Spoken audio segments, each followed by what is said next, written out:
WhatsApp family group है। हम एक हफ्ते से सिर्फ ये डिसाइड करें कि हम कैसे आपको कहेंगे प्राइम मिनिस्टर जी, प्रधानमंत्री जी। रीमा बुआ मेरे को रोज फोन करके पूछ रही है क्या मैं ये बोल सकती हूँ, क्या मैं ये वो बोल सकती हूँ। मैं भी आपका परिवार का हूँ भाई। पर लेकिन आपको जो मर्जी पड़े वो मैंने बोलिए। बहुत अच्छा रट किया। हाँ। आदरणीय आदरणीय प्रधानमंत्री श्री नरेंद्र मोदी जी, कट।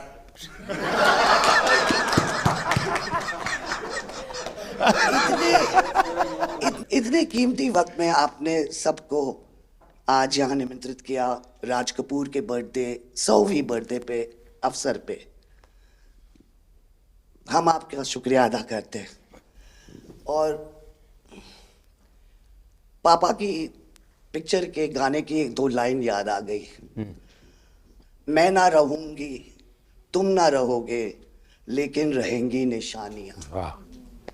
आपने इतना सम्मान प्यार दिया है, आज के दिन को सारी इंडिया देखेगी कि नरेंद्र मोदी जी प्राइम मिनिस्टर हमारे ने कितना सम्मान कपूर परिवार को दिया है।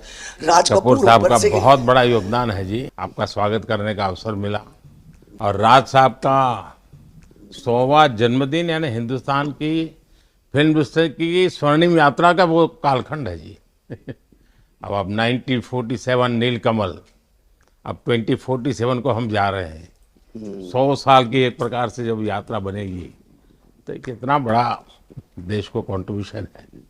आजकल हमारे यहाँ डिप्लोमेटिक वर्ल्ड में सॉफ्ट पावर इसकी बहुत चर्चा होती है कि भाई जिस जमाने में सॉफ्ट पावर शब्द का जन्म नहीं हुआ होगा, शायद राज कपूर साहब ने दुनिया में भारत के सॉफ्ट पावर की ताकत को एस्टैब्लिश कर दिया था।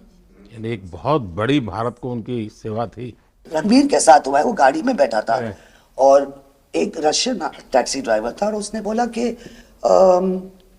Are you from India? Oh, and he was singing a song, I am Raj Kapoor's grandson. से बेटा मैंने कहा था कि मैं उनका पोता हूं, तो हमेशा मुझे फ्री टैक्सी राइड फ्री हो जाती है। एक काम हो सकता है क्या, खास करके सेंट्रल एशिया, कोई ऐसी फिल्म बने जो वहाँ के लोगों के दिल दिमाग पर राज साहब आज इतने सालों के बाद भी, यानी आज भी उनका पूरा कंट्रोल है। मैं बताता हूँ जी।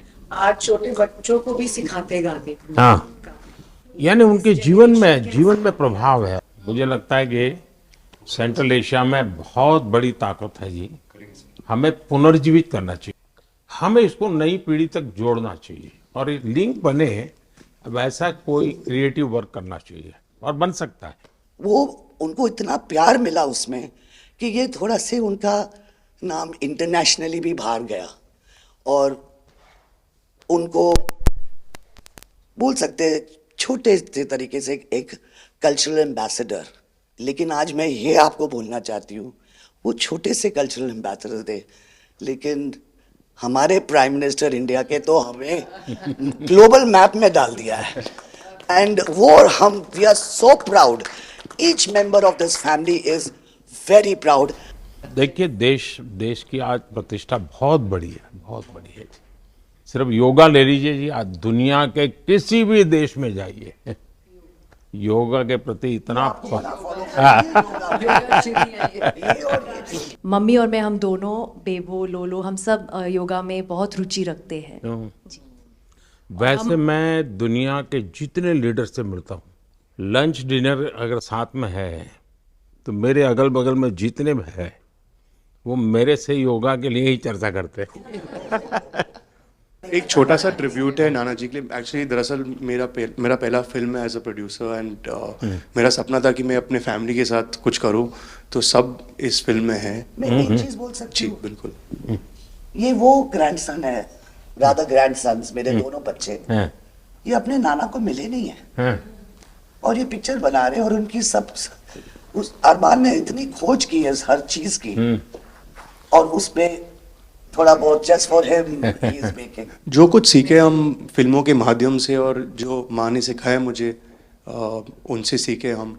देखिए, जब आप रिसर्च करते हैं ना तो एक प्रकार से आप उसको जीते हैं जी।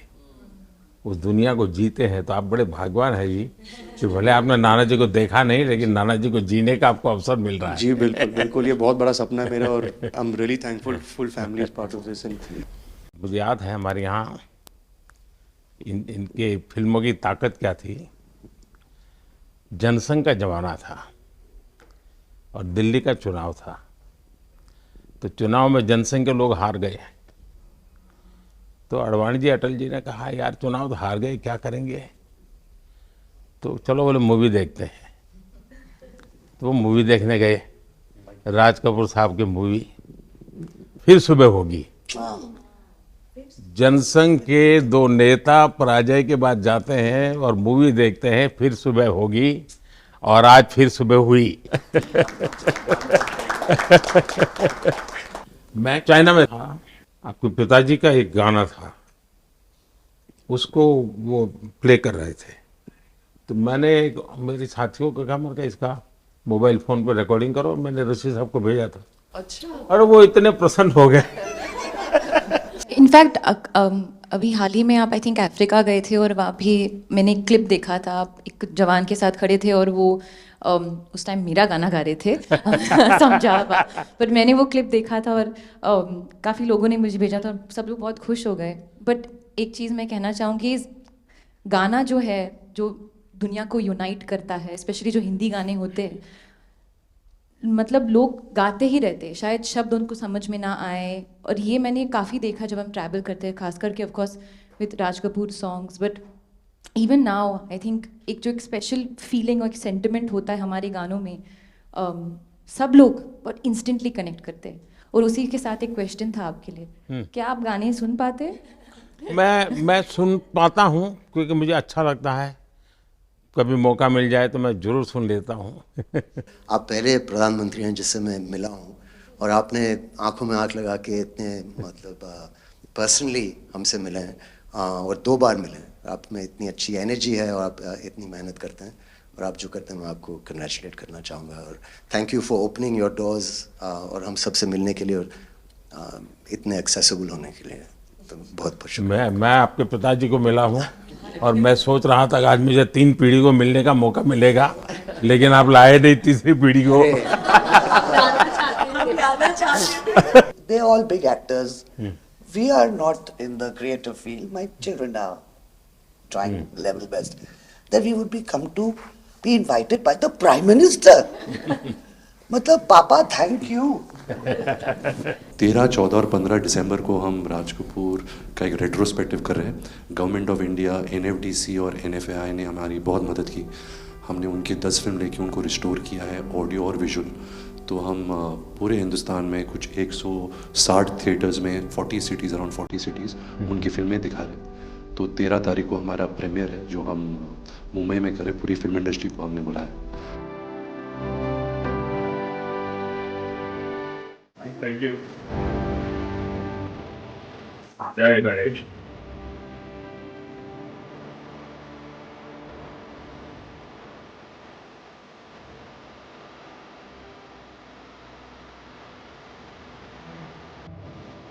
Thank you.